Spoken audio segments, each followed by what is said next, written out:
It is a beautiful day for a drive. We left the campsite at about 6 o'clock or so. We've now made it most of the way to the bridge from Lake Michigamme.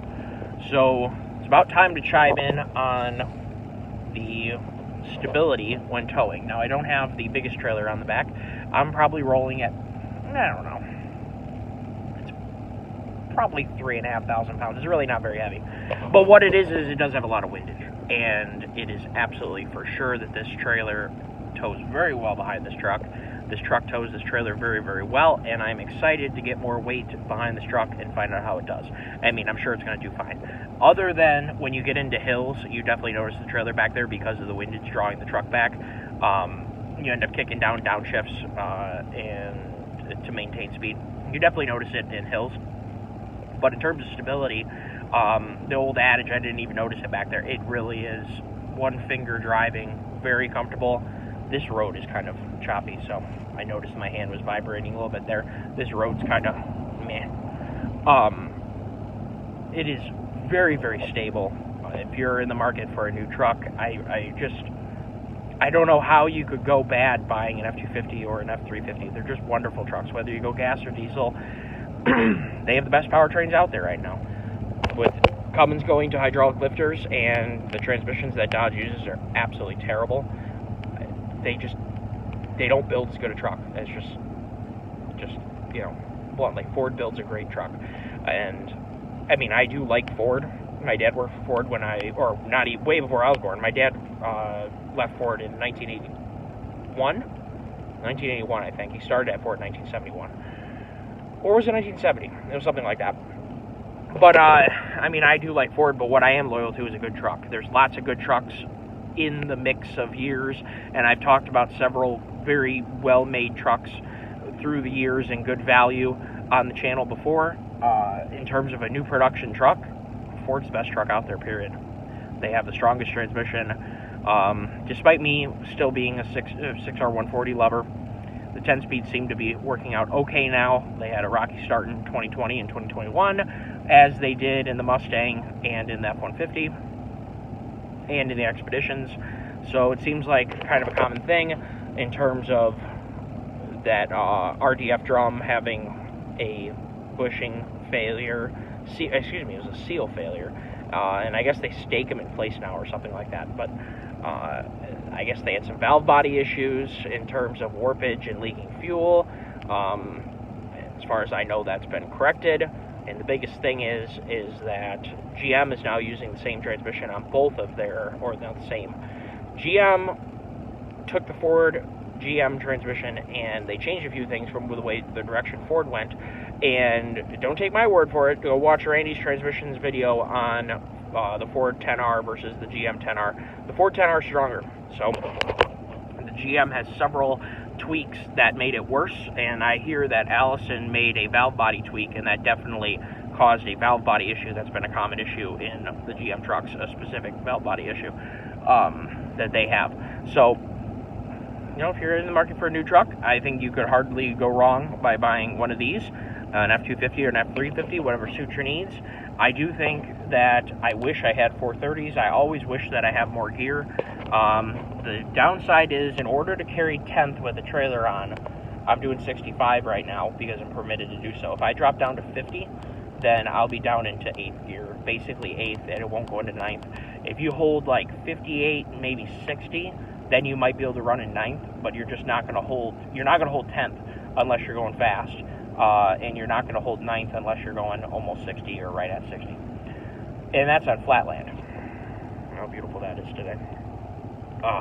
The Upper Peninsula is just, oh my goodness. I just love it. So yeah, we just have our little camping trailer on the back with us. We have a couple cots and some hunting gear and some camping gear and general things like that. He didn't end up getting a bear, unfortunately. Just kind of didn't work out this time. So he's going to try to go back up. The Michigan bear season, when you have a tag, runs a very long time. So you have a pretty long opportunity to go and harvest a bear. So he's going to, I think, try and go back up again, potentially make it a little family trip with his family. And I am probably not going to go up with him. I got to get ready for deer season, and I want to go do a trip with my dad. I'd like to bring them up here, camp in the camping trailer, bring a canoe or a kayak or a couple kayaks, and go have some fun. So, yeah, so I think she's working out pretty good. We got 1,419 miles, so, you know, we're getting up close to 1,500 miles. I will probably, when I get home, because I still have, shoot, I'll be at 2,000 miles by the time I'm home, and I've only owned the truck a week.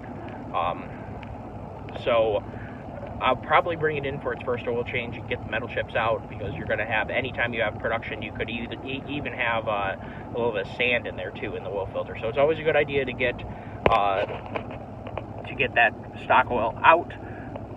My theory is sooner, but I honestly like to start the truck up, run it a little while, put maybe 500 miles on it, and get rid of that oil. But because of me basically buying the truck and immediately getting ready to leave on this trip, I put a whole lot more miles than I usually would put on a new motor. So we'll probably get this oil out of here by 2,000 miles. We'll have some fresh oil, and we will go from there. So yeah, she tows well, she runs well. We are getting, I think, right at 9.8, doing 65. Now this fuel, this is 191 miles, or 9.6 now. Can you guys even see that? We've gone 191 miles so far this morning in 3 hours and 17 minutes. I hope you guys can see that. The sun is brutal. We're driving directly east right now.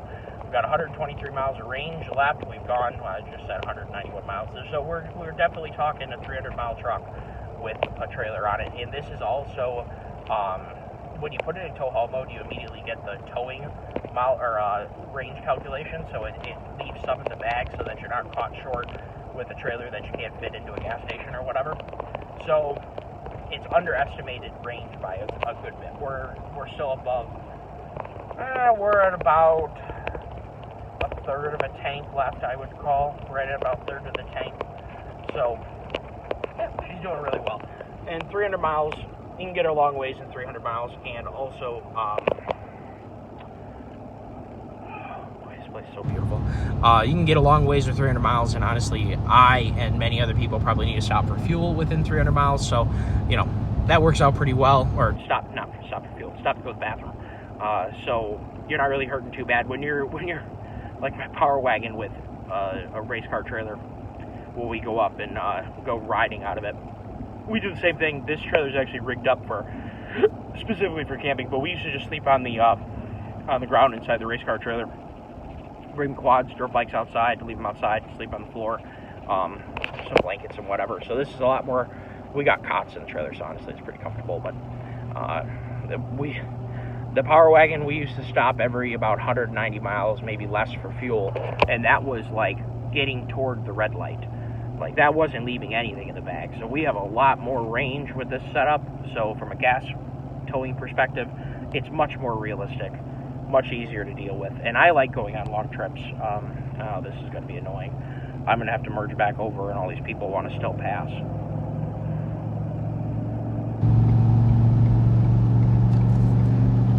Oh well, you're going to have to deal with it, fancy boy. I'm not going to get pinched out up here. So.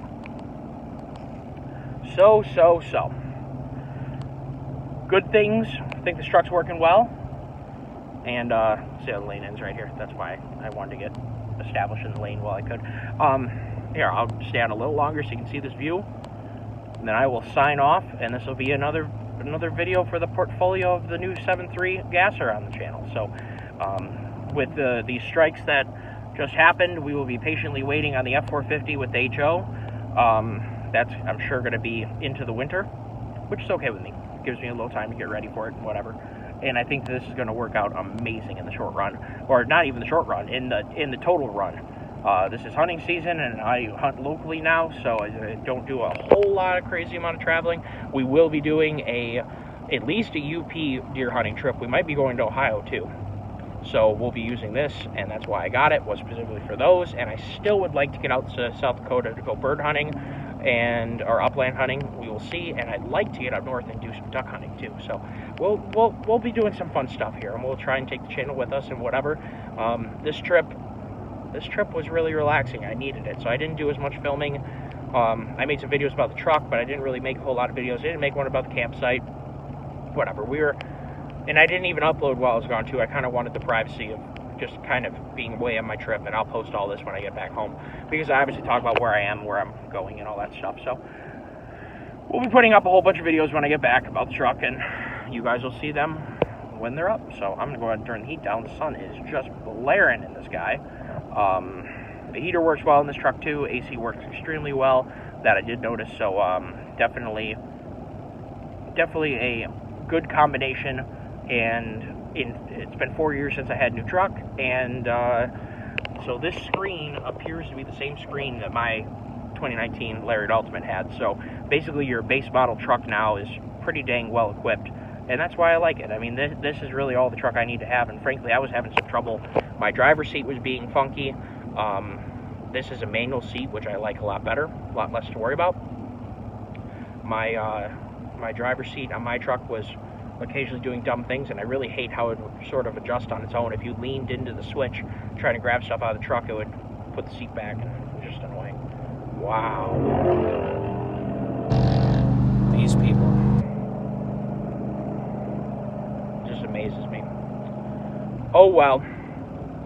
People these days. He swerved past me around a couple other people. Just, you know, he's asking for it.